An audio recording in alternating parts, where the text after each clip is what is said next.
La vie des abeilles. Livre 2. L'essaim. Les abeilles de la ruche que nous avons choisie ont donc secoué la torpeur de l'hiver. La reine s'est remise à pondre dès les premiers jours de février. Les ouvrières ont visité les anémones, les pulmonaires, les ajoncs, les violettes, les saules, les noisetiers. Puis le printemps a envahi la terre. Les greniers et les caves débordent de miel et de pollen, des milliers d'abeilles naissent chaque jour.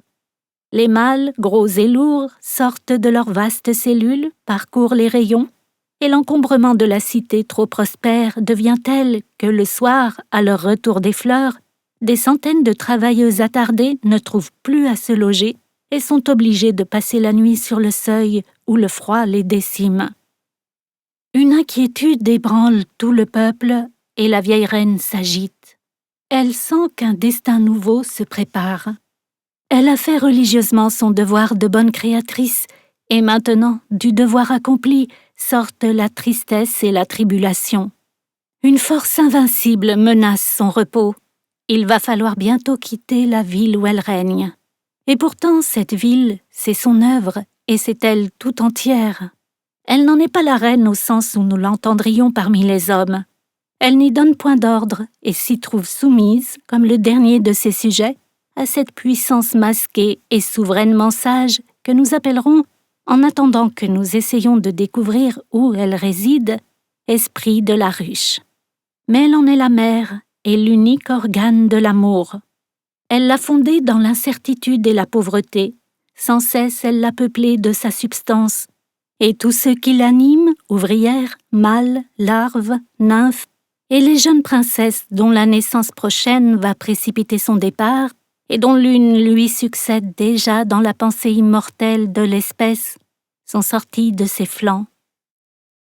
L'esprit de la ruche, où est-il? En qui s'incarne-t-il? Il n'est pas semblable à l'instinct particulier de l'oiseau, qui sait bâtir son nid avec adresse et chercher d'autres cieux quand le jour de l'émigration reparaît. Il n'est pas davantage une sorte d'habitude machinale de l'espèce qui ne demande aveuglément qu'à vivre et se heurte à tous les angles du hasard, sitôt qu'une circonstance imprévue dérange la série des phénomènes accoutumés. Au contraire, il suit pas à pas les circonstances toutes puissantes comme un esclave intelligent et preste, qui sait tirer parti des ordres les plus dangereux de son maître. Il dispose impitoyablement, mais avec discrétion, et comme soumis à quelques grands devoirs, des richesses, du bonheur, de la liberté, de la vie de tout un peuple ailé.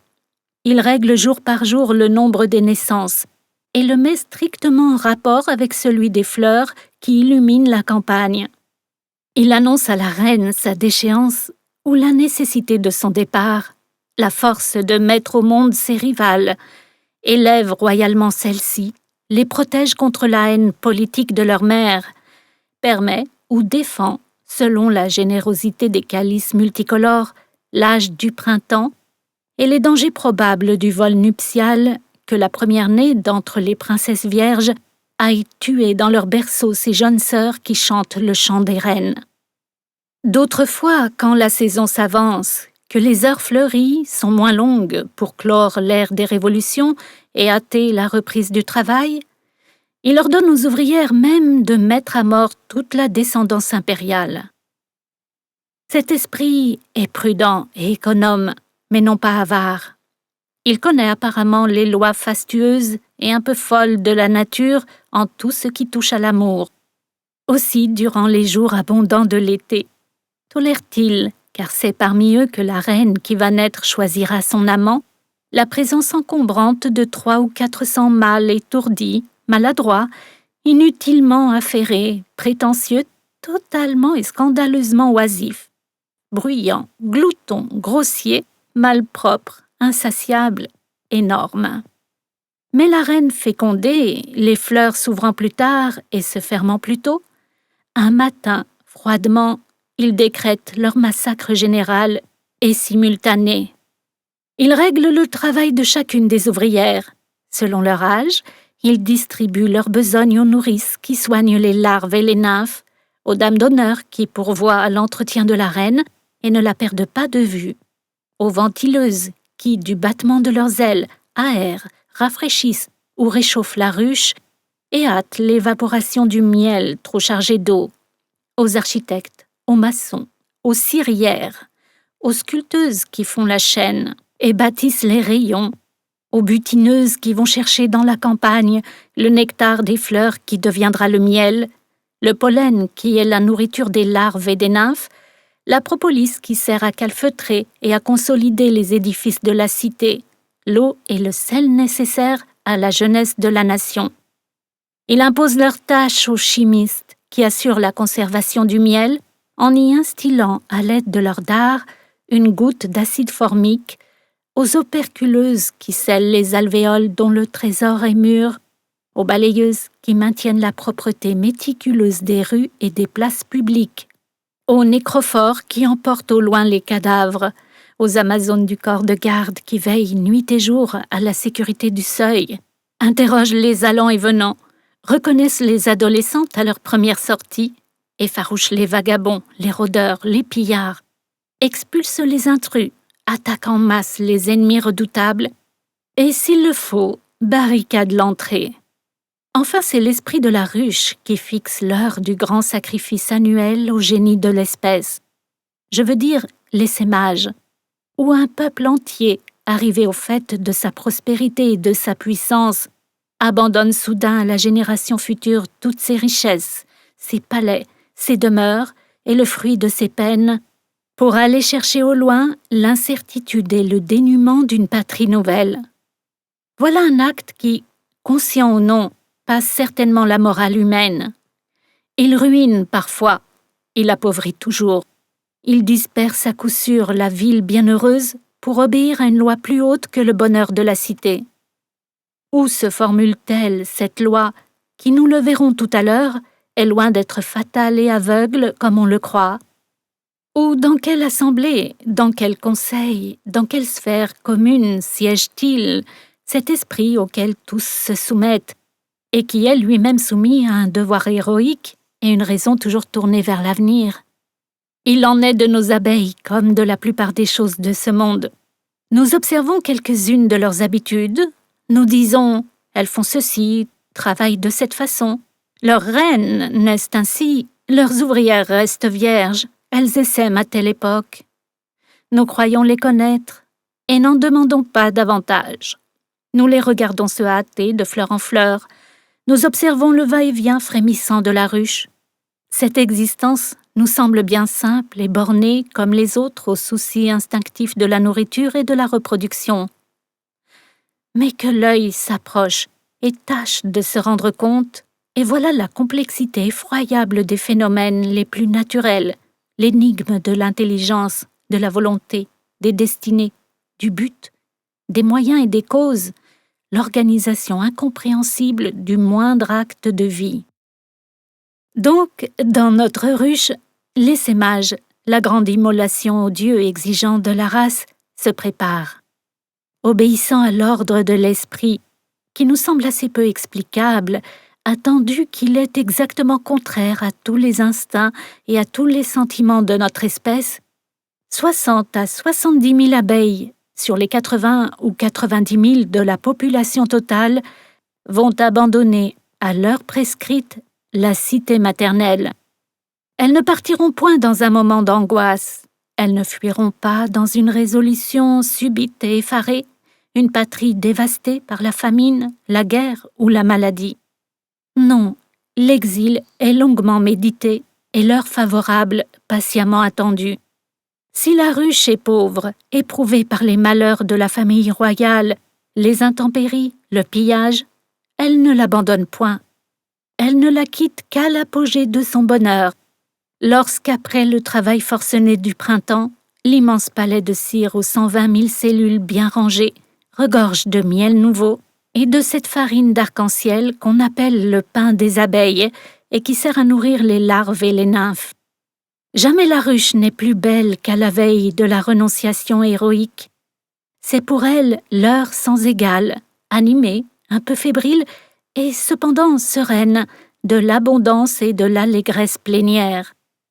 Essayons de nous la représenter, non pas telle que la voient les abeilles, car nous ne pouvons nous imaginer de quelle façon magique se reflètent les phénomènes dans 6 ou 7 000 facettes de leurs yeux latéraux et dans le triple œil cyclopéen de leur front, mais telle que nous la verrions si nous avions leur taille.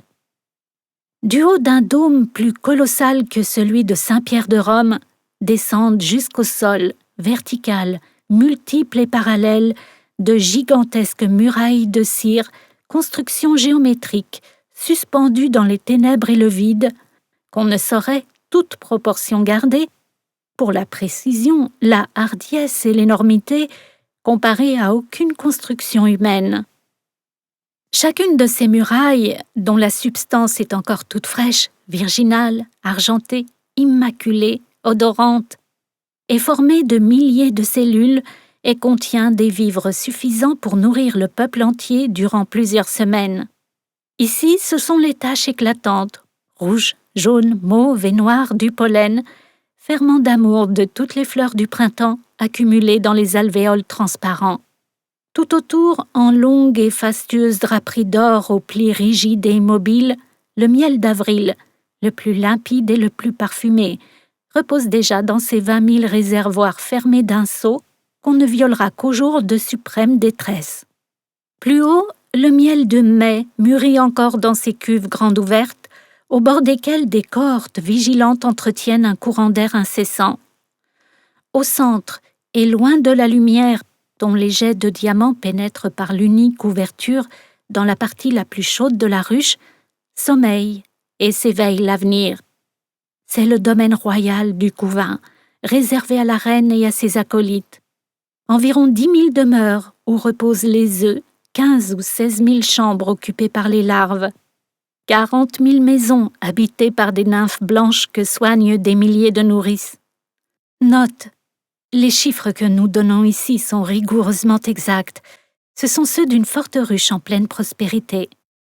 Enfin, au sein des seins de ces limbes, les 3, 4, 6 ou 12 palais clos, proportionnellement très vastes, des princesses adolescentes qui attendent leur heure, enveloppées d'une sorte de suaire, immobiles et pâles, étant nourries dans les ténèbres.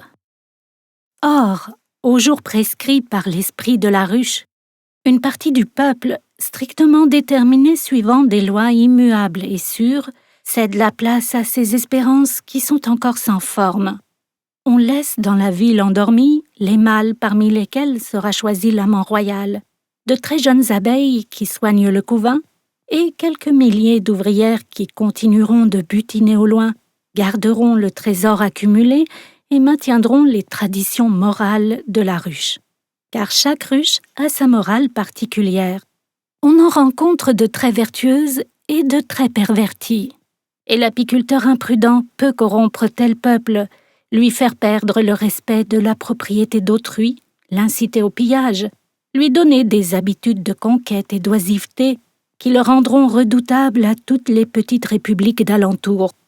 Il suffit que l'abeille ait eu l'occasion d'éprouver que le travail, au loin, parmi les fleurs de la campagne dont il faut visiter des centaines pour former une goutte de miel, n'est pas le seul ni le plus prompt moyen de s'enrichir, et qu'il est plus facile de s'introduire en fraude dans les villes mal gardées, ou de force dans celles qui sont trop faibles pour se défendre.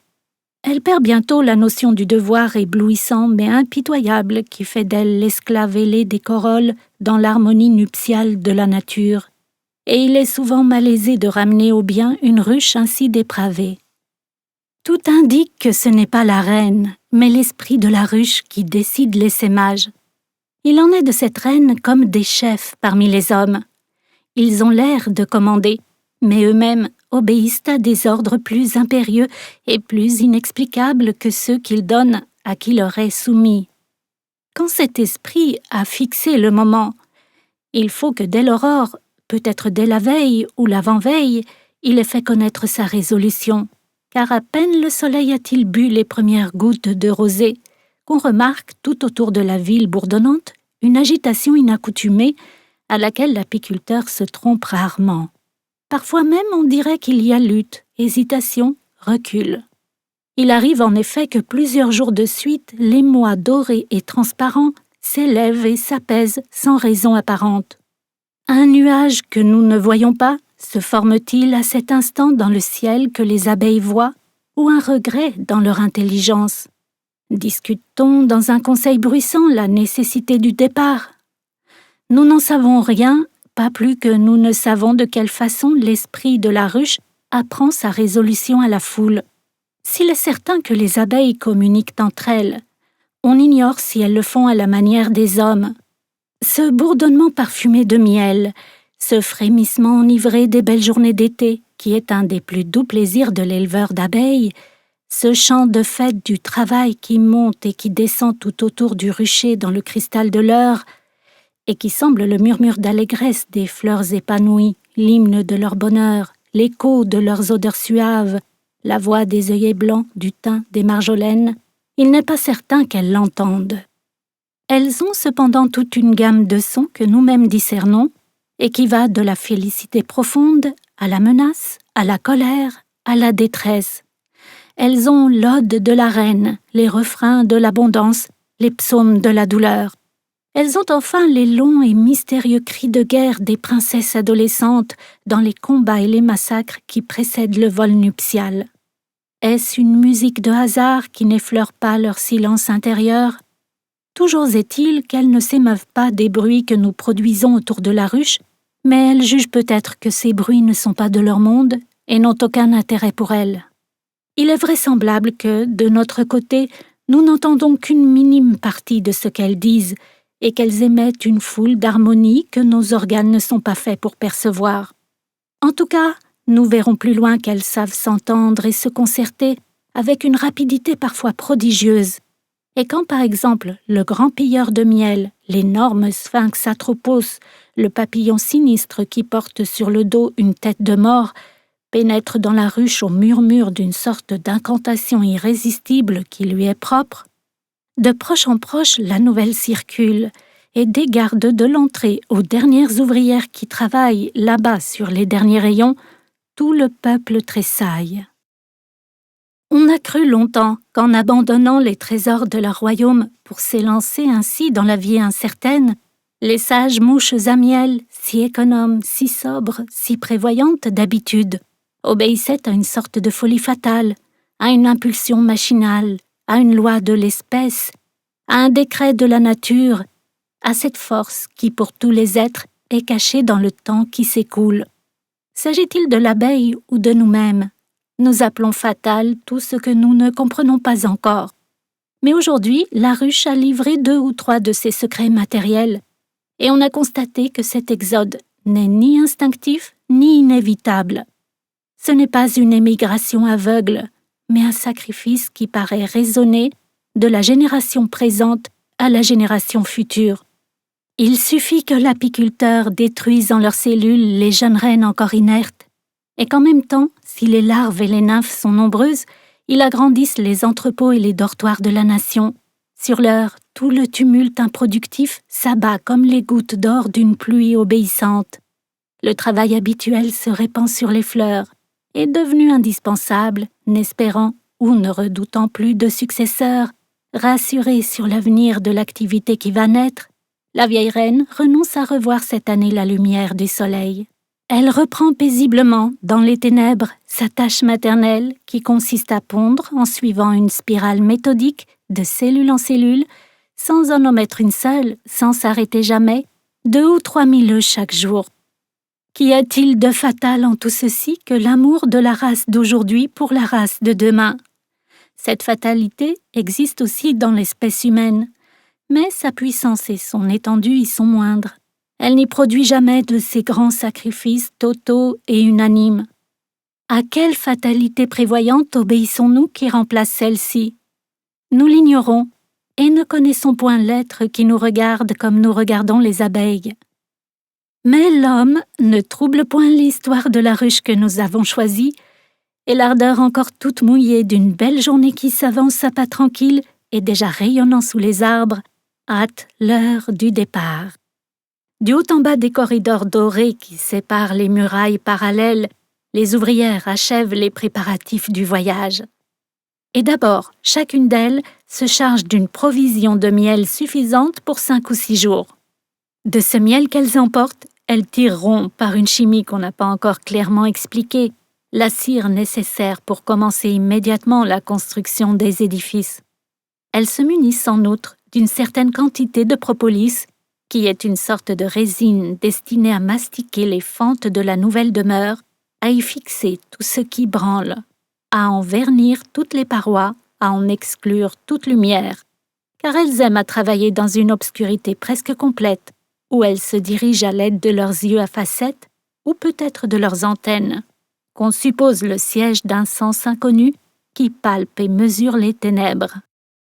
Elles savent donc prévoir les aventures de la journée la plus dangereuse de leur existence.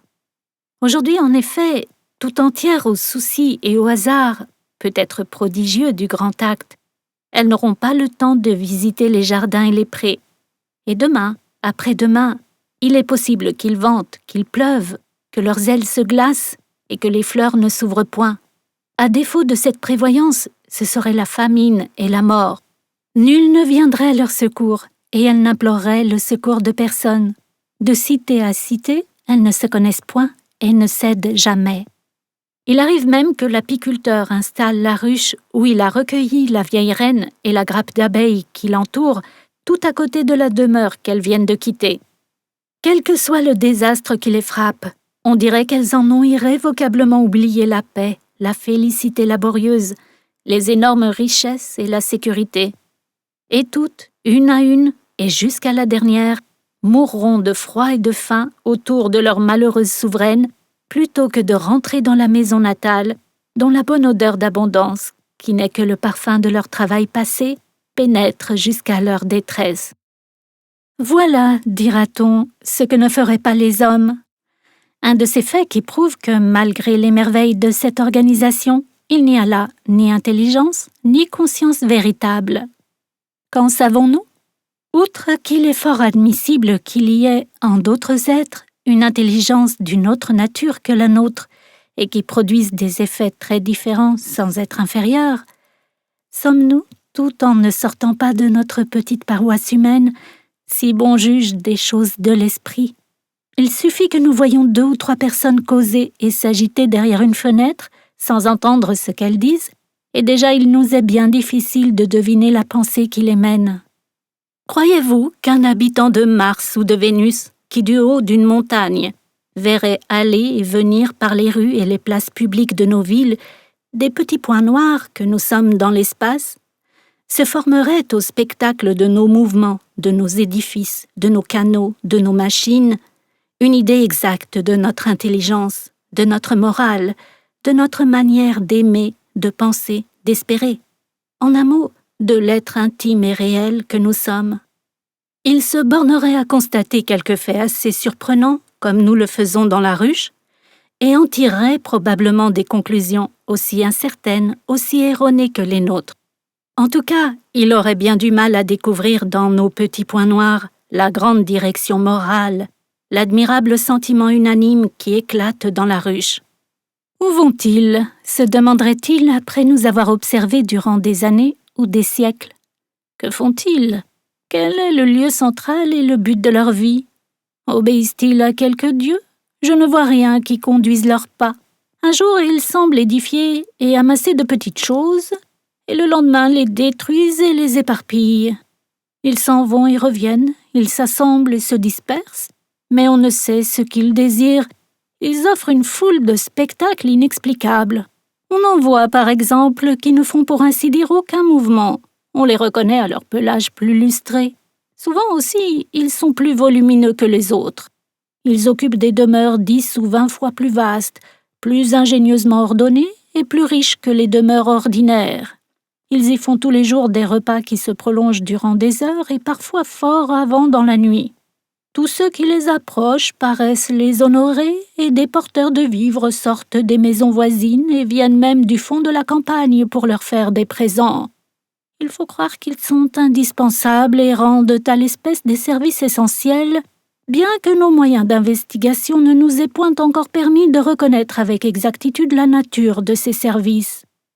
On en voit d'autres, au contraire, qui, dans de grandes cases encombrées de roues qui tourbillonnent, dans des réduits obscurs, autour des ports, et sur de petits carrés de terre qu'ils fouillent de l'aurore au coucher du soleil, ne cessent de s'agiter péniblement. Tout nous fait supposer que cette agitation est punissable. On les loge en effet dans d'étroites huttes, malpropres et délabrées. Ils sont couverts d'une substance incolore. Telle paraît être leur ardeur à leur œuvre nuisible, ou tout au moins inutile, qu'ils prennent à peine le temps de dormir et de manger. Leur nombre est au premier comme 1000 est à 1. Il est remarquable que l'espèce ait pu se maintenir jusqu'à nos jours dans des conditions aussi défavorables à son développement. Du reste, il convient d'ajouter que, hormis cette obstination caractéristique à leurs agitations pénibles, ils ont l'air inoffensifs et dociles et s'accommodent des restes de ceux qui sont évidemment les gardiens et peut-être les sauveurs de la race. N'est-il pas étonnant que la ruche que nous voyons ainsi confusément, du haut d'un autre monde, nous fasse au premier regard que nous y jetons une réponse sûre et profonde?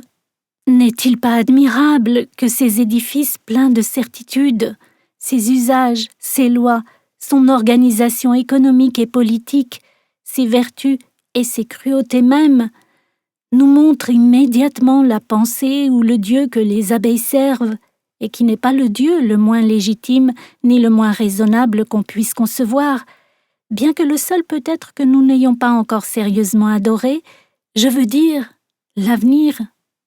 Nous cherchons parfois, dans notre histoire humaine, à évaluer la force et la grandeur morale d'un peuple ou d'une race, et nous ne trouvons pas d'autre mesure que la persistance et l'ampleur de l'idéal qu'ils poursuivent et l'abnégation avec laquelle ils s'y dévouent.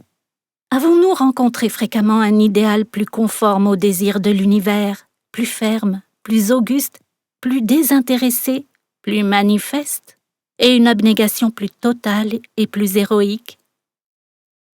Étrange petite république, si logique et si grave, si positive, si minutieuse, si économe, et cependant victime d'un rêve si vaste et si précaire. Petit peuple, si décidé et si profond, nourri de chaleur et de lumière, et de ce qu'il y a de plus pur dans la nature, l'âme des fleurs, c'est-à-dire le sourire le plus évident de la matière, et son effort le plus touchant vers le bonheur et la beauté. Qui nous dira les problèmes que vous avez résolus et qui nous restent à résoudre, les certitudes que vous avez acquises et qui nous restent à acquérir? Et s'il est vrai que vous ayez résolu ces problèmes, acquis ces certitudes, non pas à l'aide de l'intelligence, mais en vertu de quelque impulsion primitive et aveugle, à quelle énigme plus insoluble encore ne nous poussez-vous point? Petite cité pleine de foi, d'espérance, de mystère, pourquoi vos 100 000 vierges acceptent-elles une tâche qu'aucun esclave humain n'a jamais acceptée? Ménagères de leur force, un peu moins oublieuses d'elles-mêmes, un peu moins ardentes à la peine, elles reverraient un autre printemps et un second été, mais dans le moment magnifique où toutes les fleurs les appellent, elles semblent frappées de l'ivresse mortelle du travail, et les ailes brisées, le corps réduit à rien et couvert de blessures, elles périssent presque toutes en moins de 5 semaines. Tantus amor florum et generandi gloria melis, s'écrie Virgile, qui nous a transmis dans le 4e livre des Géorgiques, consacré aux abeilles, les erreurs charmantes des anciens qui observaient la nature d'un œil encore tout ébloui de la présence de dieux imaginaires. Pourquoi renoncent-elles au sommeil, aux délices du miel, à l'amour, aux loisirs adorables que connaît par exemple leur frère ailé, le papillon? Ne pourrait-elle pas vivre comme lui? Ce n'est pas la faim qui les presse. 2 ou 3 fleurs suffisent à les nourrir, et elles en visitent 200 ou 300 par heure pour accumuler un trésor dont elles ne goûteront pas la douceur. À quoi bon se donner tant de mal? D'où vient tant d'assurance? Il est donc bien certain que la génération pour laquelle vous mourrez mérite ce sacrifice, qu'elle sera plus belle et plus heureuse, qu'elle fera quelque chose que vous n'ayez pas fait. Nous voyons votre but, il est aussi clair que le nôtre. Vous voulez vivre en votre descendance aussi longtemps que la terre elle-même. Mais quel est donc le but de ce grand but et la mission de cette existence éternellement renouvelée?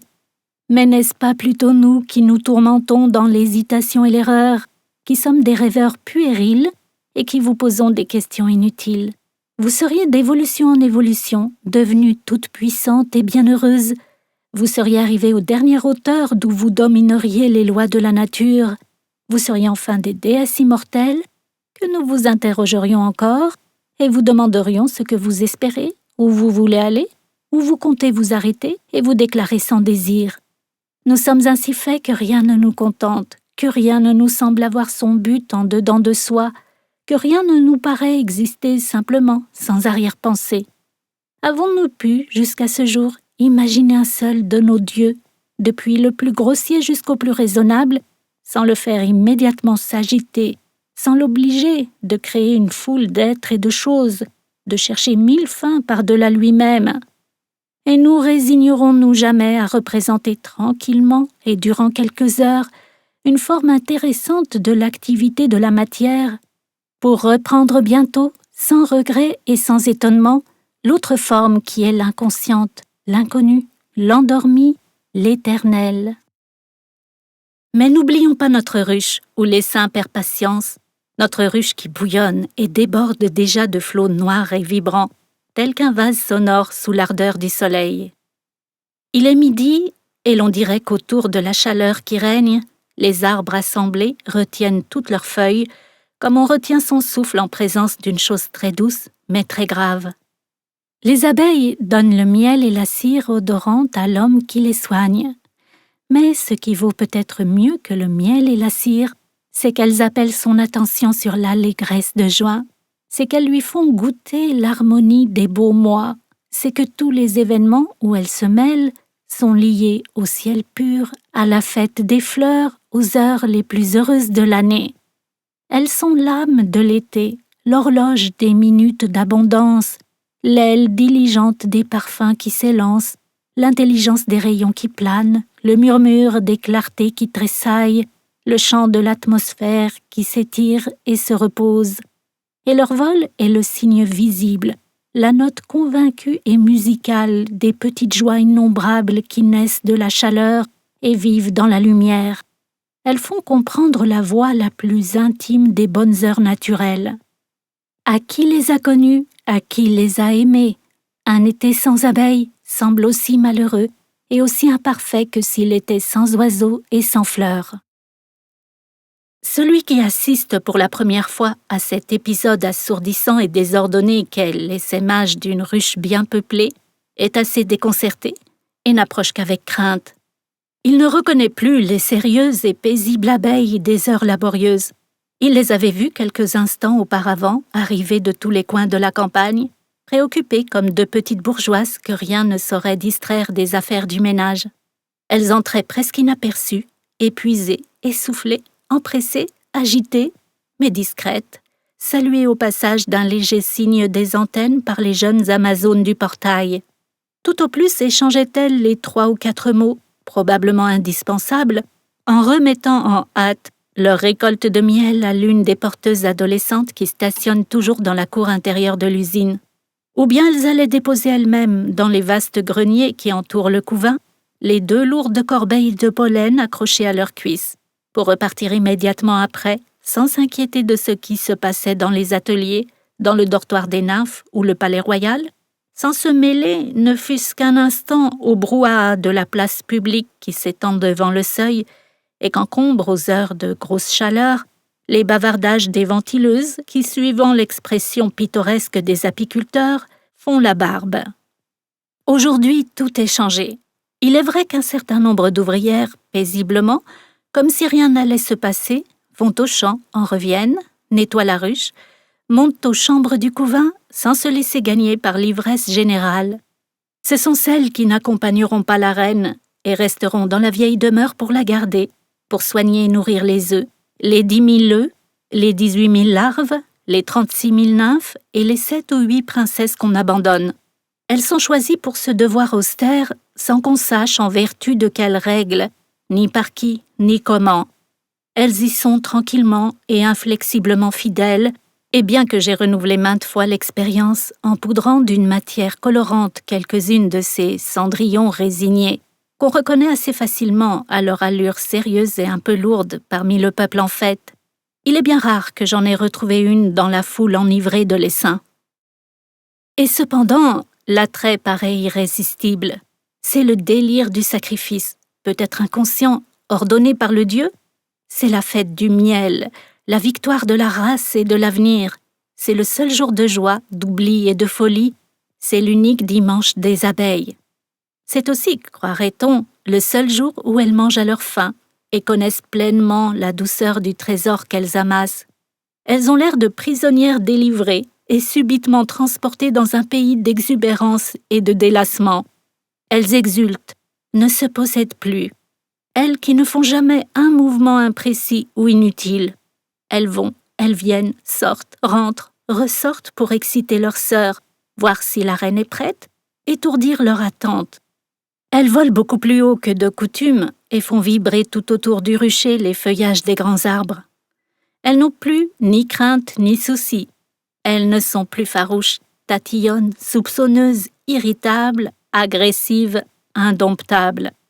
L'homme, le maître ignoré qu'elles ne reconnaissent jamais et qui ne parvient à les asservir qu'en se pliant à toutes leurs habitudes de travail, en respectant toutes leurs lois, en suivant pas à pas le sillon que trace dans la vie leur intelligence toujours dirigée vers le bien de demain, et que rien ne déconcerte ni ne détourne de son but, l'homme peut les approcher, déchirer le rideau blond et tiède que forme autour de lui leur tourbillon retentissant, les prendre dans la main, les cueillir comme une grappe de fruits.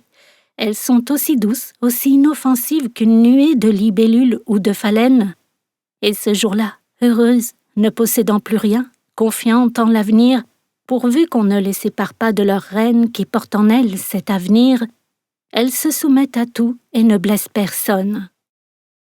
Mais le véritable signal n'est pas encore donné. Dans la ruche, c'est une agitation inconcevable et un désordre dont on ne peut découvrir la pensée. En temps ordinaire, rentrées chez elles, les abeilles oublient qu'elles ont des ailes, et chacune se tient à peu près immobile, mais non pas inactive, sur les rayons, à la place qui lui est assignée par son genre de travail. Maintenant, affolées, elles se meuvent en cercle compact du haut en bas des parois verticales, comme une pâte vibrante remuée par une main invisible. La température intérieure s'élève rapidement, à tel point parfois que la cire des édifices s'amollit et se déforme. La reine, qui d'habitude ne quitte jamais les rayons du centre, parcourt, éperdue, haletante, la surface de la foule véhémente qui tourne et retourne sur soi. Est-ce pour hâter le départ ou pour le retarder? Ordonne-t-elle ou bien implore-t-elle? Propage-t-elle l'émotion prodigieuse ou si elle la subit? Il paraît assez évident, d'après ce que nous savons de la psychologie générale de l'abeille, que l'essaimage se fait toujours contre le gré de la vieille souveraine. Au fond, la reine est, aux yeux des ascétiques ouvrières que sont ses filles, l'organe de l'amour, indispensable et sacré, mais un peu inconscient et souvent puéril. Aussi la traitent-elles comme une mère en tutelle. Elles ont pour elle un respect, une tendresse héroïque et sans bornes. À elle est réservé le miel le plus pur, spécialement distillé et presque entièrement assimilable. Elle a une escorte de satellites ou de licteurs, selon l'expression de Pline, qui veille sur elle nuit et jour, facilite son travail maternel, prépare les cellules où elle doit pondre, la choie, la caresse, la nourrit, la nettoie, absorbe même ses excréments. Au moindre accident qui lui arrive, la nouvelle se répand de proche en proche et le peuple se bouscule et se lamente. Si on l'enlève à la ruche et que les abeilles ne puissent espérer de la remplacer, soit qu'elle n'ait pas laissé de descendance prédestinée, soit qu'il n'y ait pas de larve d'ouvrière âgée de moins de 3 jours, car toute larve d'ouvrière qui a moins de 3 jours peut, grâce à une nourriture particulière, être transformée en nymphe royale. C'est le grand principe démocratique de la ruche qui compense les prérogatives de la prédestination maternelle. Si, dans ces circonstances, on la saisit, on l'emprisonne et qu'on la porte loin de sa demeure, sa perte constatée, il s'écoule parfois 2 ou 3 heures avant qu'elle soit connue de tout le monde, tant la cité est vaste. Le travail cesse à peu près partout. On abandonne les petits, une partie de la population erre çà et là en quête de sa mère, une autre sort à sa recherche, les guirlandes d'ouvrières occupées à bâtir les rayons se rompent et se désagrègent. Les butineuses ne visitent plus les fleurs, les gardes de l'entrée désertent leur poste, et les pillardes étrangères, tous les parasites du miel, perpétuellement à l'affût d'une aubaine, entrent et sortent librement sans que personne songe à défendre le trésor âprement amassé. Peu à peu, la cité s'appauvrit et se dépeuple, et ses habitantes découragées ne tardent pas à mourir de tristesse et de misère, bien que toutes les fleurs de l'été éclatent devant elles. Mais qu'on leur restitue leur souveraine avant que sa perte soit passée en fait de choses accomplies et irrémédiables, avant que la démoralisation soit trop profonde. Les abeilles sont comme les hommes, un malheur et un désespoir prolongés rompt leur intelligence et dégradent leur caractère. Qu'on la leur restitue quelques heures après, et l'accueil qu'elles lui font est extraordinaire et touchant. Toutes s'empressent autour d'elle, s'attroupent, grimpent les unes sur les autres, la caressent au passage de leurs longues antennes qui contiennent tant d'organes encore inexpliqués, lui présentent du miel, l'escortent en tumulte jusqu'aux chambres royales. Aussitôt l'ordre se rétablit, le travail reprend des rayons centraux du couvain jusqu'aux plus lointaines annexes où s'entasse le surplus de la récolte. Les butineuses sortent en fil noir et rentrent parfois moins de 3 minutes après, déjà chargées de nectar et de pollen. Les pillards et les parasites sont expulsés ou massacrés, les rues sont balayées, et la ruche retentit doucement et monotonement de ce chant bienheureux et si particulier qui est le chant intime de la présence royale. On a mis l'exemple de cet attachement, de ce dévouement absolu des ouvrières à leur souveraine. Dans toutes les catastrophes de la petite République, la chute de la ruche ou des rayons, la brutalité ou l'ignorance de l'homme, le froid, la famine, la maladie même, si le peuple périt en foule, presque toujours la reine est sauve, et on la retrouve vivante sous les cadavres de ses filles fidèles. C'est que toutes la protègent, facilitent sa fuite, lui font de leur corps un rempart et un abri, lui réservent la nourriture la plus saine et les dernières gouttes de miel. Et tant qu'elle est en vie, quel que soit le désastre, le découragement n'entre pas dans la cité des chastes buveuses de rosée. Brisez 20 fois de suite leurs rayons, enlevez-leur 20 fois leurs enfants et leurs vivres, vous n'arriverez pas à les faire douter de l'avenir. Et décimées, affamées, réduites à une petite troupe qui peut à peine dissimuler leur mère aux yeux de l'ennemi, elles réorganiseront les règlements de la colonie, pourvoiront au plus pressé, se partageront à nouveau la besogne selon les nécessités anormales du moment malheureux et reprendront immédiatement le travail avec une patience, une ardeur, une intelligence, une ténacité qu'on ne retrouve pas souvent à ce degré dans la nature, bien que la plupart des êtres y montrent plus de courage et de confiance que l'homme.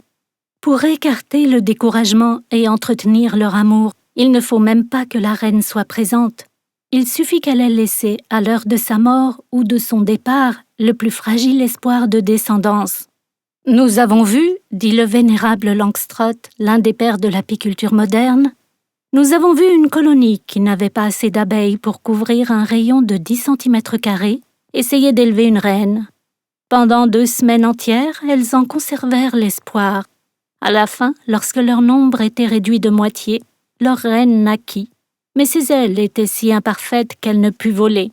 Quoiqu'elle fût impotente, ses abeilles ne la traitèrent pas avec moins de respect. 1 semaine plus tard, il ne restait guère plus d'une 12aine d'abeilles. Enfin, quelques jours après, la reine avait disparu, laissant sur les rayons quelques malheureuses inconsolables. Voici entre autres une circonstance née des épreuves inouïes que notre intervention récente et tyrannique fait subir aux infortunées mais inébranlables héroïnes, où l'on saisit au vif le dernier geste de l'amour filial et de l'abnégation.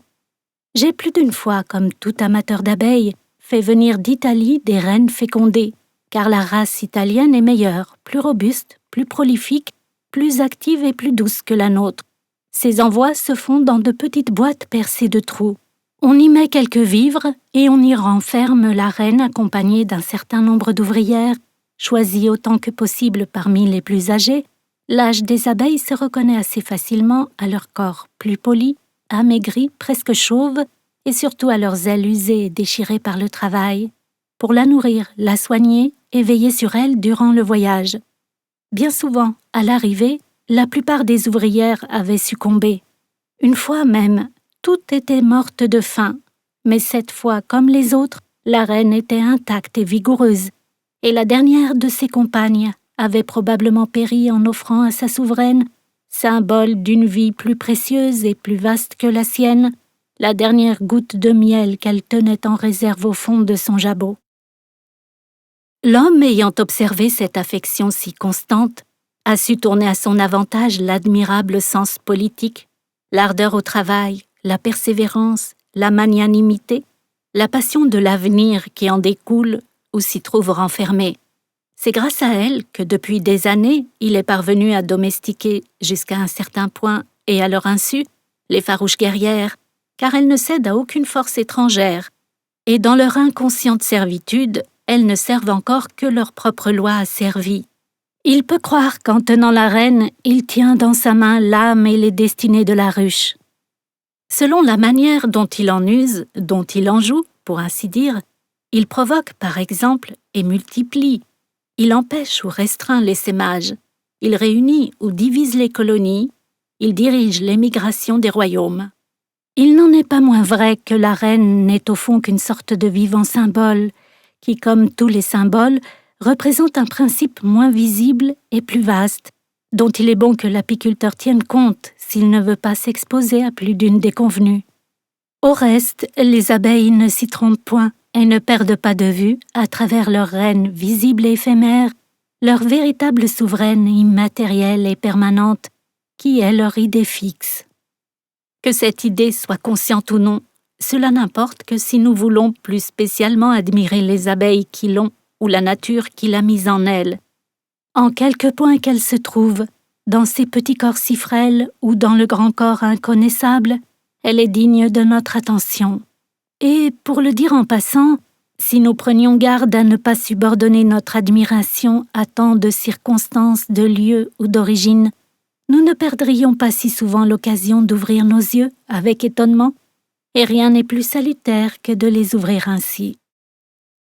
On se dira que ce sont là des conjectures bien hasardeuses et trop humaines, que les abeilles n'ont probablement aucune idée de ce genre, et que la notion de l'avenir, de l'amour de la race, et tant d'autres que nous leur attribuons, ne sont au fond que les formes que prennent pour elles la nécessité de vivre, la crainte de la souffrance et de la mort, et l'attrait du plaisir. J'en conviens, tout cela, si l'on veut, n'est qu'une manière de parler, aussi n'y attachai-je pas grande importance. La seule chose certaine ici, comme elle est la seule chose certaine dans tout ce que nous savons, c'est que l'on constate que dans telle et telle circonstance, les abeilles se conduisent envers leur reine de telle ou telle façon. Le reste est un mystère autour duquel on ne peut faire que des conjectures, plus ou moins agréables, plus ou moins ingénieuses. Mais si nous parlions des hommes, comme il serait peut-être sage de parler des abeilles, aurions-nous le droit d'en dire beaucoup davantage?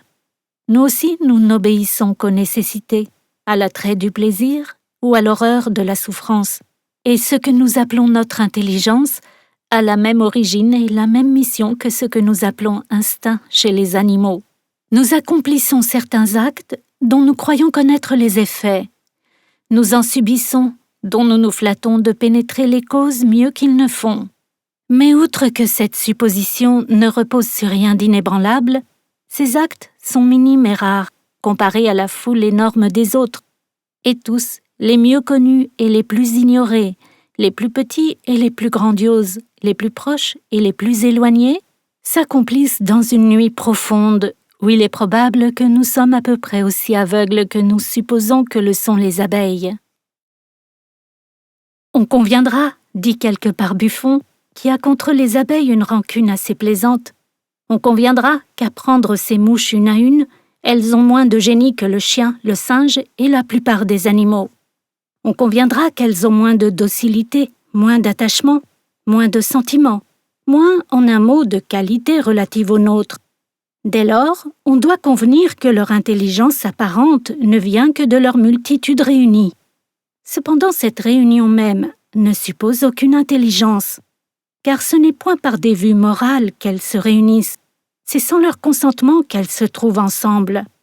Cette société n'est donc qu'un assemblage physique ordonné par la nature et indépendant de toute connaissance, de tout raisonnement. La mère abeille produit 10 000 individus tout à la fois et dans le même lieu. Ces 10 000 individus, fussent-ils encore 1000 fois plus stupides que je ne le suppose, seront obligés, pour continuer seulement d'exister, de s'arranger de quelque façon. Comme ils agissent tous les uns comme les autres avec des forces égales, eussent-ils commencé par se nuire, à force de se nuire, ils arriveront bientôt à se nuire le moins possible, c'est-à-dire à céder. Ils auront donc l'air de s'entendre et de concourir au même but. L'observateur leur prêtera bientôt des vues et tout l'esprit qui leur manque. Il voudra rendre raison de chaque action, chaque mouvement aura bientôt son motif. Et de là sortiront des merveilles ou des monstres de raisonnement sans nombre. Car ces 10 000 individus qui ont tous été produits à la fois, qui ont habité ensemble, qui se sont tous métamorphosés à peu près dans le même temps, ne peuvent manquer de faire tous la même chose. Et pour peu qu'ils aient de sentiments, de prendre les habitudes communes, de s'arranger, de se trouver bien ensemble, de s'occuper de leur demeure, d'y revenir après s'en être éloignés, etc. Et de là l'architecture, la géométrie, l'ordre, la prévoyance, l'amour de la patrie, la République en un mot, le tout fondé, comme l'on voit, sur l'admiration de l'observateur. Voilà une manière toute contraire d'expliquer nos abeilles. Elle peut sembler d'abord plus naturelle, mais ne serait-ce pas au fond par la raison bien simple qu'elle n'explique presque rien. Je passe sur les erreurs matérielles de cette page, mais s'accommoder ainsi, en se nuisant le moins possible des nécessités de la vie commune, cela ne suppose-t-il pas une certaine intelligence qui paraîtra d'autant plus remarquable qu'on examinera de plus près de quelle façon ces 10 000 individus évitent de se nuire et arrivent à céder? Aussi bien n'est-ce pas notre propre histoire? Et que dit le vieux naturaliste irrité qui ne s'applique exactement à toutes nos sociétés humaines? Notre sagesse, nos vertus, notre politique, âpre filleule de la nécessité que notre imagination a dorée, n'ont d'autre but que d'utiliser notre égoïsme et de tourner au bien commun l'activité naturellement nuisible de chaque individu. Et puis, encore une fois, si l'on veut que les abeilles n'aient aucune des idées, aucun des sentiments que nous leur attribuons, que nous importe le lieu de notre étonnement, si l'on croit qu'il est imprudent d'admirer les abeilles, nous admirerons la nature.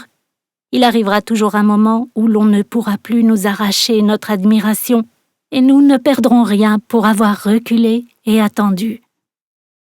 Quoi qu'il en soit, et pour ne pas abandonner notre conjecture, qui a du moins l'avantage de relier dans notre esprit certains actes qui sont évidemment liés dans la réalité, c'est beaucoup plus l'avenir infini de leur race que les abeilles adorent en leur reine que leur reine elle-même.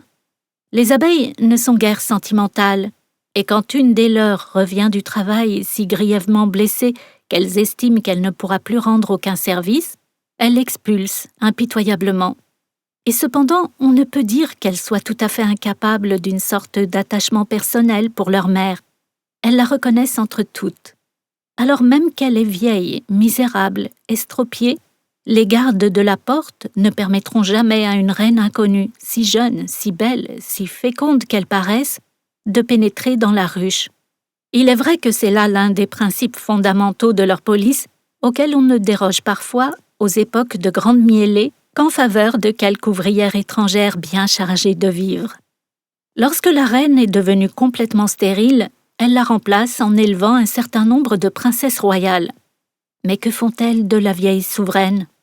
On ne le sait pas exactement, mais il est arrivé parfois aux éleveurs d'abeilles de trouver sur les rayons d'une ruche une reine magnifique et dans la fleur de l'âge, et tout au fond, en un réduit obscur, l'ancienne maîtresse, comme on l'appelle en Normandie, amaigrie et percluse. Il semble que dans ce cas, elles aient dû prendre soin de la protéger jusqu'au bout contre la haine de sa vigoureuse rivale qui ne rêve que sa mort, car les reines ont entre elles une horreur invincible qui les fait se précipiter l'une sur l'autre dès qu'il s'en trouve deux sous le même toit. On croirait volontiers qu'elles assurent ainsi à la plus vieille une sorte de retraite humble et paisible pour y finir ses jours dans un coin reculé de la ville. Ici encore, nous touchons à l'une des 1000 énigmes du royaume de Cire, et nous avons l'occasion de constater, une fois de plus, que la politique et les habitudes des abeilles ne sont nullement fatales et étroites, et qu'elles obéissent à bien des mobiles plus compliqués que ceux que nous croyons connaître. Mais nous troublons à chaque instant les lois de la nature qui doivent leur sembler les plus inébranlables. Nous les mettons tous les jours dans la situation où nous nous trouverions nous-mêmes si quelqu'un supprimait brusquement autour de nous les lois de la pesanteur, de l'espace, de la lumière ou de la mort. Que feront-elles donc si on introduit de force ou frauduleusement une seconde reine dans la cité? À l'état de nature, ce cas, grâce aux sentinelles de l'entrée, ne s'est peut-être jamais présenté depuis qu'elles habitent ce monde. Elles ne s'affolent point et savent concilier du mieux qu'il est possible, dans une conjoncture aussi prodigieuse, deux principes qu'elles respectent comme des ordres divins. Le premier est celui de la maternité unique qui ne fléchit jamais.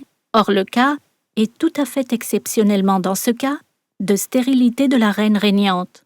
Le second est plus curieux encore, mais s'il ne peut être outrepassé, du moins admet-il qu'on le tourne pour ainsi dire judaïquement. Ce principe est celui qui revêt d'une sorte d'inviolabilité la personne de toute reine, quelle qu'elle soit. Il serait facile aux abeilles de percer l'intruse de 1000 dards empoisonnés. Elle périrait sur l'heure, et elle n'aurait plus qu'à traîner son cadavre hors de la ruche. Mais bien qu'elles aient l'aiguillon toujours prêt, qu'elles s'en servent à tout moment pour se combattre entre elles, pour mettre à mort les mâles, les ennemis ou les parasites, elles ne le tirent jamais contre une reine, de même qu'une reine ne tire jamais le sien contre l'homme, ni contre un animal, ni contre une abeille ordinaire. Et son arme royale, qui au lieu d'être droite comme celle des ouvrières, est recourbée en forme de cimeterre, elle ne la dégaine que lorsqu'elle combat une égale, c'est-à-dire une autre reine.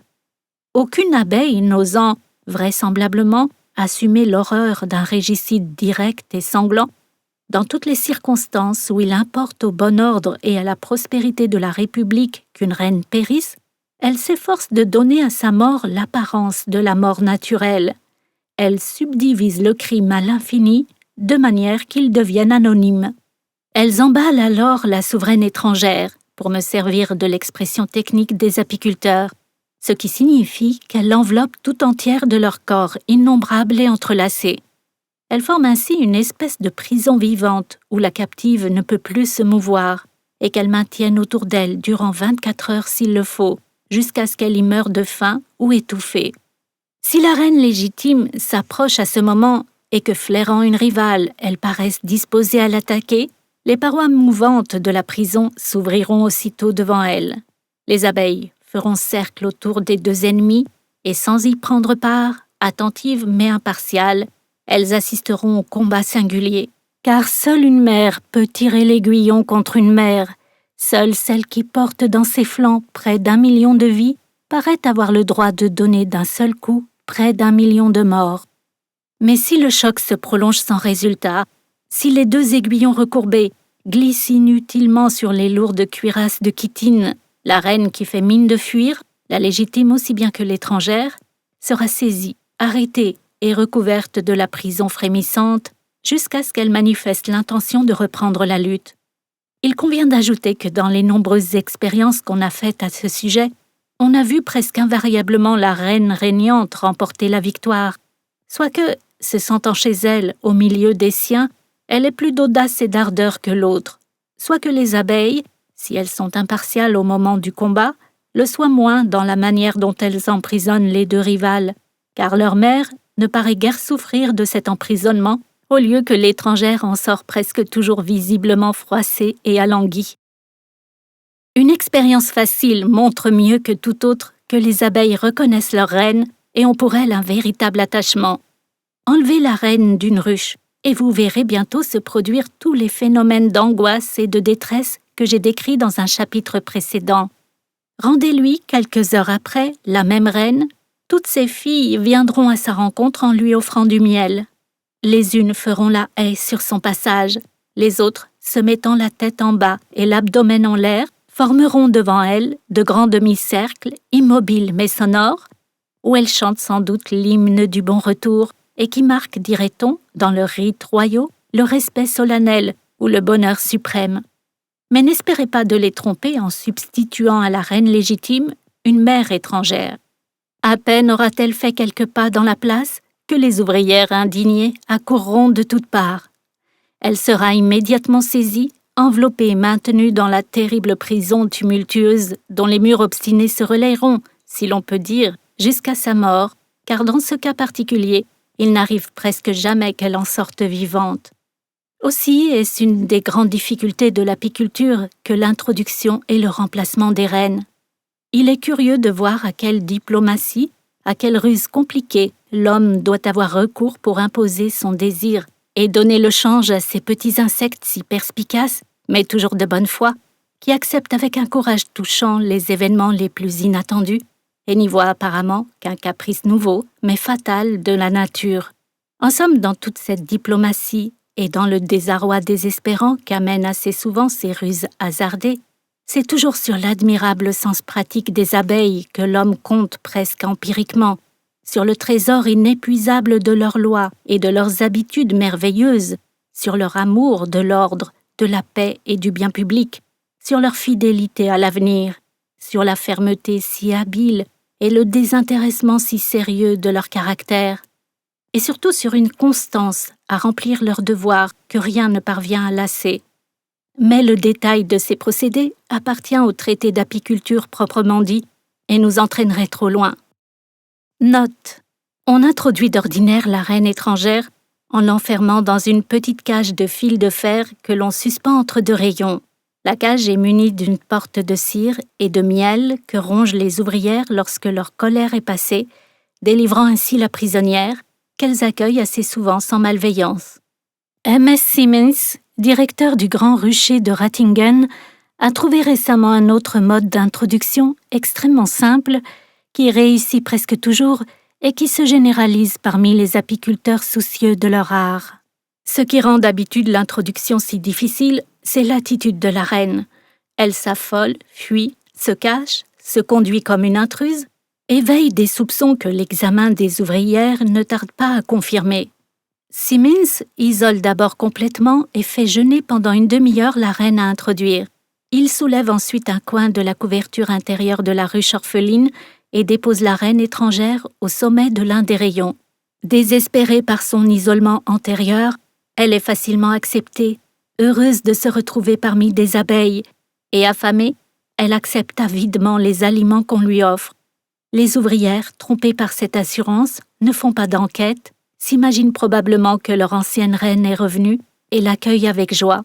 Il semble résulter de cette expérience que, contrairement à l'opinion de Hubert et de tous les observateurs, elles ne soient pas capables de reconnaître leur reine. Quoi qu'il en puisse être, les deux explications également plausibles, bien que la vérité se trouve peut-être dans une troisième qui ne nous est pas encore connue, montrent une fois de plus combien la psychologie de l'abeille est complexe et obscure. Et de ceci, comme de toutes les questions de la vie, il n'y a qu'une conclusion à tirer, c'est qu'il faut, en attendant mieux, que la curiosité règne dans notre cœur. Quant à l'affection personnelle dont nous parlions, et pour en finir avec elle, s'il est probable qu'elle existe, il est aussi certain que sa mémoire est courte, et si vous prétendez rétablir dans son royaume une mère exilée quelques jours, elle y sera reçue de telle façon, par ses filles outrées, qu'il faudra vous hâter de l'arracher à l'incarcération mortelle qui est le châtiment des reines inconnues. C'est qu'elles ont eu le temps de transformer en cellule royale une dizaine d'habitations d'ouvrières et que l'avenir de la race ne court plus aucun danger. Leur attachement croît ou décroît selon la manière dont la reine représente cet avenir. Ainsi, on voit fréquemment, lorsqu'une reine vierge accomplit la cérémonie périlleuse du vol nuptial, c'est sujette à tel point inquiète de la perdre que toute l'accompagne dans cette tragique et lointaine recherche de l'amour, dont je parlerai tout à l'heure, ce qu'elles ne font jamais quand on a pris soin de leur donner un fragment de rayon contenant des cellules de jeunes couvains où elles trouvent l'espoir d'élever d'autres mères. L'attachement peut même se tourner en fureur et en haine si leur souveraine ne remplit pas tous ses devoirs envers la divinité abstraite que nous appellerions la société future et qu'elle conçoive plus vivement que nous. Il est arrivé, par exemple, que des apiculteurs, pour diverses raisons, ont empêché la reine de se joindre à l'essaim en la retenant dans la ruche à l'aide d'un treillis au travers duquel les fines et agiles ouvrières passaient sans s'en douter, mais que la pauvre esclave de l'amour, notablement plus lourde et plus corpulente que ses filles, ne parvenait pas à franchir. À la première sortie, les abeilles, constatant qu'elle ne les avait pas suivies, revenaient à la ruche et gourmandaient, bousculaient et malmenaient très manifestement la malheureuse prisonnière qu'elles accusaient de paresse ou supposaient un peu faible d'esprit. À la deuxième sortie, sa mauvaise volonté paraissant évidente, la colère augmentait et les sévices devenaient plus sérieux. Enfin, à la troisième, la jugeant irrémédiablement infidèle à sa destinée et à l'avenir de la race, presque toujours, elle la condamnait et la mettait à mort dans la prison royale. Comme on le voit, tout est subordonné à cet avenir avec une prévoyance, un concert, une inflexibilité, une habileté à interpréter les circonstances, à en tirer parti, qui confondent l'admiration quand on tient compte de tout l'imprévu, de tout le surnaturel que notre intervention récente répand sans cesse dans leur demeure. On dira peut-être que, dans le dernier cas, elles interprètent bien mal l'impuissance de la reine à les suivre. Serions-nous beaucoup plus perspicaces si une intelligence d'un ordre différent est servie par un corps si colossal que ses mouvements sont à peu près aussi insaisissables que ceux d'un phénomène naturel, s'amusait à nous tendre des pièges du même genre? N'avons-nous pas mis quelques milliers d'années à inventer une interprétation de la foudre suffisamment plausible? Toute intelligence est frappée de lenteur quand elle sort de sa sphère qui est toujours petite et qu'elle se trouve en présence d'événements qu'elle n'a pas mis en branle. Il n'est pas certain, au surplus, si l'épreuve du treillis se généralisait et se prolongeait, que les abeilles ne finissent point par la comprendre et obvier à ses inconvénients. Elles ont déjà compris bien d'autres épreuves et en ont tiré le parti le plus ingénieux. L'épreuve des rayons mobiles, ou celle des sections par exemple, où on les oblige d'emmagasiner leur miel de réserve dans de petites boîtes symétriquement empilées, ou bien encore l'épreuve extraordinaire de la cire gaufrée, où les alvéoles ne sont esquissées que par un mince contour de cire dont elles saisissent immédiatement l'utilité, et qu'elles étirent avec soin, de manière à former, sans perte de substance ni de travail, des cellules parfaites. Ne découvrent-elles pas, dans toutes les circonstances qui ne se présentent pas sous la forme d'un piège tendu par une sorte de dieu malin et narquois, la meilleure et la seule solution humaine? Pour citer une de ces circonstances naturelles, mais tout à fait anormales, qu'une limace ou une souris se glisse dans la ruche et y soit mise à mort, que feront-elles pour se débarrasser du cadavre qui bientôt empoisonnerait l'atmosphère? S'il leur est impossible de l'expulser ou de le dépecer, elles l'enferment méthodiquement et hermétiquement dans un véritable sépulcre de cire et de propolis qui se dresse bizarrement parmi les monuments ordinaires de la cité. J'ai rencontré l'an dernier, dans une de mes ruches, une agglomération de 3 de ces tombes, séparées comme les alvéoles des rayons par des parois mitoyennes, de façon à économiser le plus de cire possible. Les prudentes ensevelisseuses les avaient élevées sur les restes de 3 petits escargots qu'un enfant avait introduits dans leur phalanstère. D'habitude, quand il s'agit d'escargots, elles se contentent de recouvrir de cire l'orifice de la coquille.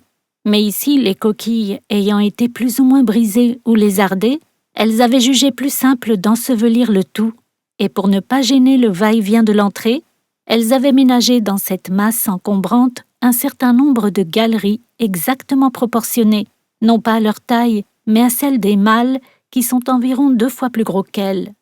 Ceci, et le fait suivant, ne permettent-ils pas de croire qu'elles arriveraient un jour à démêler la raison pourquoi la reine ne peut les suivre à travers le treillis? Elles ont un sens très sûr des proportions et de l'espace nécessaire à un corps pour se mouvoir. Dans les régions où pullule le hideux sphinx tête de mort, l'Acherontia atropos, elles construisent à l'entrée de leur ruche des colonnettes de cire entre lesquelles le pilleur nocturne ne peut introduire son énorme abdomen. En voilà assez sur ce point. Je n'en finirais point s'il fallait épuiser tous les exemples. Pour résumer le rôle et la situation de la reine, on peut dire qu'elle est le cœur esclave de la cité dont l'intelligence l'environne. Elle est la souveraine unique, mais aussi la servante royale, la dépositaire captive et la déléguée responsable. Son peuple la sert et la vénère, tout en n'oubliant point que ce n'est pas à sa personne qu'il se soumet, mais à la mission qu'elle remplit et aux destinées qu'elle représente. On aurait bien du mal à trouver une république humaine dont le plan embrasse une portion si considérable des désirs de notre planète. Une démocratie où l'indépendance soit en même temps plus parfaite et plus raisonnable, et l'assujettissement plus total et mieux raisonné. Mais on n'en trouverait pas non plus où les sacrifices soient plus durs et plus absolus. N'allez pas croire que j'admire ces sacrifices autant que leurs résultats. Il serait évidemment souhaitable que ces résultats puissent s'obtenir avec moins de souffrance, moins de renoncement. Mais le principe accepté, et peut-être est-il nécessaire dans la pensée de notre globe, son organisation est admirable. Quelle que soit sur ce point la vérité humaine, dans la ruche, la vie n'est pas envisagée comme une série d'heures plus ou moins agréables, dont il est sage de n'assombrir et de n'aigrir que les minutes indispensables à son maintien, mais comme un grand devoir commun et sévèrement divisé envers un avenir qui recule sans cesse depuis le commencement du monde. Chacun y renonce à plus de la moitié de son bonheur et de ses droits. La reine dit adieu à la lumière du jour, au calice des fleurs et à la liberté, les ouvrières à l'amour, à 4 ou 5 années de vie et à la douceur d'être mère. La reine voit son cerveau réduit à rien au profit des organes de la reproduction et les travailleuses, ces mêmes organes s'atrophier au bénéfice de leur intelligence. Il ne serait pas juste de soutenir que la volonté ne prenne aucune part à ces renoncements. Il est vrai que l'ouvrière ne peut changer sa propre destinée, mais elle dispose de celle de toutes les nymphes qui l'entourent et qui sont ses filles indirectes. Nous avons vu que chaque larve d'ouvrière, si elle était nourrie et logée selon le régime royal, pourrait devenir reine. Et pareillement, chaque larve royale, si l'on changeait sa nourriture et qu'on réduisit sa cellule, serait transformée en ouvrière. Ces prodigieuses élections s'opèrent tous les jours dans l'ombre dorée de la ruche. Elles ne s'effectuent pas au hasard, mais une sagesse dont l'homme seul peut abuser la loyauté, la gravité profonde, une sagesse toujours en éveil, les faits ou les défaits, en tenant compte de tout ce qui se passe hors de la cité, comme de tout ce qui a lieu dans ses murs. Si des fleurs imprévues abondent tout à coup, si la colline ou les bords de la rivière resplendissent d'une moisson nouvelle, si la reine est vieille ou moins féconde, si la population s'accumule et se sent à l'étroit, vous verrez s'élever des cellules royales. Ces mêmes cellules pourront être détruites si la récolte vient à manquer ou si la ruche est agrandie. Elles seront souvent maintenues tant que la jeune reine n'aura pas accompli ou réussi son vol nuptial pour être anéantie lorsqu'elle rentrera dans la ruche, entraînant derrière elle, comme un trophée, le signe irrécusable de sa fécondation. Où est-elle, cette sagesse qui pèse ainsi le présent et l'avenir, et pour laquelle ce qui n'est pas encore visible a plus de poids que tout ce que l'on voit? Où siège-t-elle, cette prudence anonyme qui renonce et choisit, qui élève et rabaisse, qui, de tant d'ouvrières, pourrait faire tant de reines, et qui, de tant de mères, fait un peuple de vierges? Nous avons dit ailleurs qu'elle se trouve dans l'esprit de la ruche. Mais l'esprit de la ruche, où le chercher enfin, sinon dans l'assemblée des ouvrières? Peut-être pour se convaincre que c'est là qu'il réside, n'était-il pas nécessaire d'observer si attentivement les habitudes de la République royale? Il suffisait, comme l'ont fait Dujardin, Brandt, Girard, Vogel et d'autres entomologistes, de placer sous le microscope, à côté du crâne un peu vide de la reine et du chef magnifique des mâles où resplendissent 26 000 yeux, la petite tête ingrate et soucieuse de la Vierge ouvrière. Nous aurions vu que dans cette petite tête se déroulent les circonvolutions du cerveau le plus vaste et le plus ingénieux de la ruche. Il est même le plus beau, le plus compliqué, le plus délicat, le plus parfait, dans un autre ordre et avec une organisation différente, qui soit dans la nature après celui de l'homme.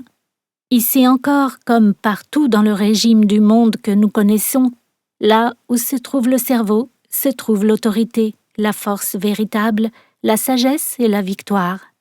Ici encore, c'est un atome presque invisible de cette substance mystérieuse qui asservit et organise la matière et qui sait se créer une petite place triomphante et durable au milieu des puissances énormes et inertes du néant et de la mort. Note. Le cerveau de l'abeille, selon les calculs de Dujardin, forme la 174e partie du poids total de l'insecte. Celui de la fourmi, la 296e. En revanche, les corps pédonculés, qui paraissent se développer à proportion des triomphes que l'intelligence remporte sur l'instinct, sont un peu moins importants chez l'abeille que chez la fourmi. Ceci compensant cela, il semble résulter de ces estimations, en y respectant la part de l'hypothèse et en tenant compte de l'obscurité de la matière, que la valeur intellectuelle de la fourmi et de l'abeille doivent être à peu près égales. Maintenant, revenons à notre ruche qui essaime et où l'on n'a pas attendu la fin de ses réflexions pour donner le signal du départ. À l'instant que ce signal se donne, on dirait que toutes les portes de la ville s'ouvrent en même temps, d'une poussée subite et insensée, et la foule noire s'en évade, ou plutôt en jaillit, selon le nombre des ouvertures, en un double, triple ou quadruple jet direct, tendu, vibrant et ininterrompu, qui fuse et s'évase aussitôt dans l'espace en un réseau sonore tissu de 100 000 ailes exaspérées et transparentes. Pendant quelques minutes, le réseau flotte ainsi au-dessus du rucher, dans un prodigieux murmure de soieries diaphanes que 1000 et 1000 doigts électrisés déchireraient et recoudraient sans cesse. Il ondule, il hésite, il palpite comme un voile d'allégresse que des mains invisibles soutiendraient dans le ciel, où l'on dirait qu'elles le ploient et le déploient depuis les fleurs jusqu'à l'azur, en attendant une arrivée ou un départ auguste. Enfin, l'un des pans se rabat, un autre se relève. Les quatre coins pleins de soleil du radieux manteau qui chante se rejoignent, et pareil à l'une de ces nappes intelligentes qui, pour accomplir un souhait, traversent l'horizon dans les contes de fées. Il se dirige tout entier, et déjà replié, afin de recouvrir la présence sacrée de l'avenir, vers le tilleul, le poirier ou le saule, où la reine vient de se fixer comme un clou d'or auquel il accroche une à une ses ondes musicales, et autour duquel il enroule son étoffe de perles tout illuminée d'ailes. Ensuite, le silence renaît, et ce vaste tumulte, et ce voile redoutable qui paraissait ourdi d'innombrables menaces, d'innombrables colères, et cette assourdissante grêle d'or qui, toujours en suspens, retentissait sans répit sur tous les objets d'alentour, tout cela se réduit, la minute d'après, à une grosse grappe inoffensive et pacifique, suspendue à une branche d'arbre et formée de milliers de petites baies vivantes, mais immobiles, qui attendent patiemment le retour des éclaireurs partis à la recherche d'un abri. C'est la première étape de l'essaim qu'on appelle l'essaim primaire, à la tête duquel se trouve toujours la vieille reine. Il se pose d'habitude sur l'arbre ou l'arbuste le plus proche du rucher, car la reine, alourdie de ses œufs et n'ayant pas revu la lumière depuis son vol nuptial ou depuis l'essaimage de l'année précédente, hésite encore à se lancer dans l'espace et paraît avoir oublié l'usage de ses ailes. L'apiculteur attend que la masse se soit bien agglomérée, puis la tête couverte d'un large chapeau de paille, car l'abeille la plus inoffensive tire inévitablement l'aiguillon lorsqu'elle s'égare dans les cheveux ou elle se croit prise au piège. Mais sans masque et sans voile, s'il a de l'expérience, et après avoir plongé dans l'eau froide ses bras nus jusqu'au coude, il recueille l'essaim en secouant vigoureusement au-dessus d'une ruche renversée la branche qui le porte. La grappe y tombe lourdement comme un fruit mûr. Ou bien, si la branche est trop forte, il puise à même le tas à l'aide d'une cuillère et répand ensuite où il veut les cuillerées vivantes comme il ferait du blé. Il n'a pas à craindre les abeilles qui bourdonnent autour de lui et qui couvrent en foule ses mains et son visage. Il écoute leur chant d'ivresse qui ne ressemble pas à leur chant de colère. Il n'a pas à craindre que l'essaim se divise, s'irrite, se dissipe ou s'échappe. Je l'ai dit, ce jour-là, les mystérieuses ouvrières ont un esprit de fête et de confiance que rien ne saurait altérer. Elles se sont détachées des biens qu'elles avaient à défendre et ne reconnaissent plus leurs ennemis. Elles sont inoffensives à force d'être heureuses, et elles sont heureuses sans qu'on sache pourquoi. Elles accomplissent la loi. Tous les êtres ont ainsi un moment de bonheur aveugle que la nature leur ménage lorsqu'elle veut arriver à ses fins. Ne nous étonnons point que les abeilles en soient dupes. Nous-mêmes, depuis tant de siècles que nous l'observons avec l'aide d'un cerveau plus parfait que le leur, nous en sommes dupes aussi et ignorons encore si elle est bienveillante, indifférente ou bassement cruelle. L'essaim demeurera où la reine est tombée, et fût-elle tombée seule dans la ruche, sa présence signalée, toutes les abeilles, en longues files noires, dirigeront leurs pas vers la retraite maternelle, et tandis que la plupart y pénètrent en hâte, une multitude d'autres, s'arrêtant un instant sur le seuil des portes inconnues, y formeront les cercles d'allégresse solennelle dont elles ont coutume de saluer les événements heureux. Elles battent leur appel, disent les paysans. À l'instant même, l'abri inespéré est accepté et exploré dans ses moindres recoins. Sa position dans le rucher, sa forme, sa couleur sont reconnus et inscrits dans des milliers de petites mémoires prudentes et fidèles. Les points de repère des alentours sont soigneusement relevés.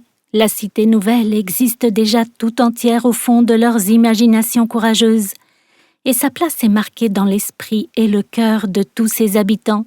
On entend retentir en ses murs l'hymne d'amour de la présence royale, et le travail commence. Si l'homme ne le recueille point, l'histoire de l'essaim ne finit pas ici. Il reste suspendu à la branche jusqu'au retour des ouvrières qui font l'office d'éclaireurs ou de fourriers ailés, et qui, dès les premières minutes de l'essaimage, se sont dispersées dans toutes les directions pour aller à la recherche d'un logis. Une à une, elles reviennent et rendent compte de leur mission. Et puisqu'il nous est impossible de pénétrer la pensée des abeilles, il faut bien que nous interprétions humainement le spectacle auquel nous assistons. Il est donc probable qu'on écoute attentivement leurs rapports. L'une préconise apparemment un arbre creux, une autre vante les avantages d'une fente dans un vieux mur, d'une cavité dans une grotte ou d'un terrier abandonné. Il arrive souvent que l'assemblée hésite et délibère jusqu'au lendemain matin. Enfin, le choix se fait et l'accord s'établit. À un moment donné, toute la grappe s'agite, fourmille, se désagrège, s'éparpille, et d'un vol impétueux et soutenu qui cette fois ne connaît plus d'obstacles, par-dessus les haies, les champs de blé, les champs de lin, les meules, les étangs, les villages et les fleuves, le nuage vibrant se dirige en droite ligne vers un but déterminé et toujours très lointain. Il est rare que l'homme le puisse suivre dans cette seconde étape. Il retourne à la nature et nous perdons la trace de sa destinée.